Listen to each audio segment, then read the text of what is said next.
Senator Cappiello, Senator Kissel. Thank you very much, Mr. President. Little more than a month ago, I held a business forum in my district at the Enfield Public Library, and it was really heartening to see over 30 business folks from throughout the area come and attend the morning event. And at this time, I'd also like to thank the business advocate, Rob Simmons, who's been a champion of getting rid of this tax. Without a doubt, for many folks, $250 doesn't seem like an awful lot, but when we look at what the federal government tried to get their arms around when it appeared very clear that we're heading towards a recession, you know, with the federal law trying to put money back into people's pockets, it's an interesting sort of mixed message, because on the one hand, I hear from economists all the time and people looking at where we're going as a nation, and they say Americans aren't really good at saving money and we should really go about the business of saving more money for our futures.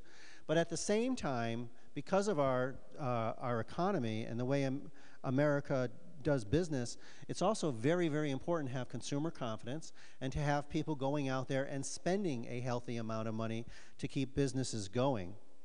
And so the message from the federal government regarding this money that we can anticipate receiving probably sometime in June is not necessarily to put that in the bank, although for some folks that probably be the best thing to do.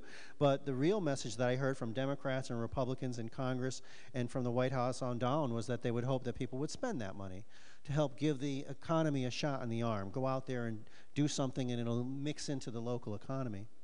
When we get to the business entity tax, while it's only $250, to my constituents and to myself as well, if I was walking right through the center of this circle right now and I found $250 on the floor, after searching through the building to make sure nobody left it there, if truly nobody claimed that, I would consider it a really lucky day for me, because that's a lot of money. I mean, if you found that, that's a lot of money. Likewise, if you don't anticipate having to pay that, if somehow you thought you took care of a bill and all of a sudden you wake up and you're going through your mail and you go, oh, I thought I paid that bill, that's another $250 out of my pocket. When you sort of get it surprised on you like that, it's a lot of money. I don't care how much money you have, but it's not an insignificant amount of money. I mean, for example, if you brought your automobile in for an oil change and you get a call from the mechanic and they go, oh, by the way, you blew a gasket, and at the end of the day, instead of paying $29.99 for an oil change, you're into the mechanic for $250, that's not a lucky day. You hope your car runs, but it's a lot of money. So when it comes to small businesses, many of them are just struggling, just newly founded, or a lot of folks operating out of their houses with LLCs and the like. $250 is not insignificant. I agree completely with the sentiments expressed by my colleagues saying that it sends a terrible message.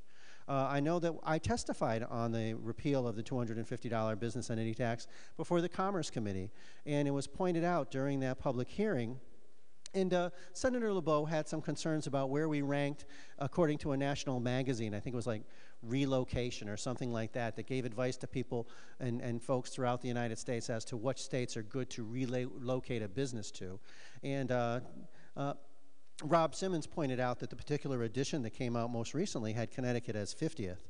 And while one can argue, are we really 50th, and maybe we should be 45th or even 40th, we're really at the bottom when it comes to having an economy and a state that seems to be wide open to business. There are certain sectors of business that we're trying to attract, and I think that Senator Cappiello raises a very good point, because when Speaker Amon downstairs says we want to attract the movie industry to Connecticut and make ourselves Hollywood East, and that, you know, over the course of the last 2 or 3 years we've gone from 20 movies to 50 movies to 300 movies, and we really, as much as we want to invest in that cycle, there's no end in sight.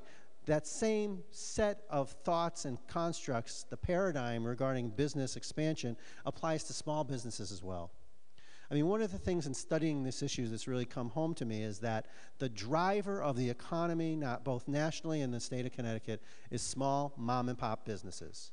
It's great to attract those other things, and without a doubt, the film industry, nanotechnology, all of those things that are cutting edge, you know, there's every notion that we need to continue down that path. And we need to work even more cooperatively with those other great engines that we have in our state to help do this.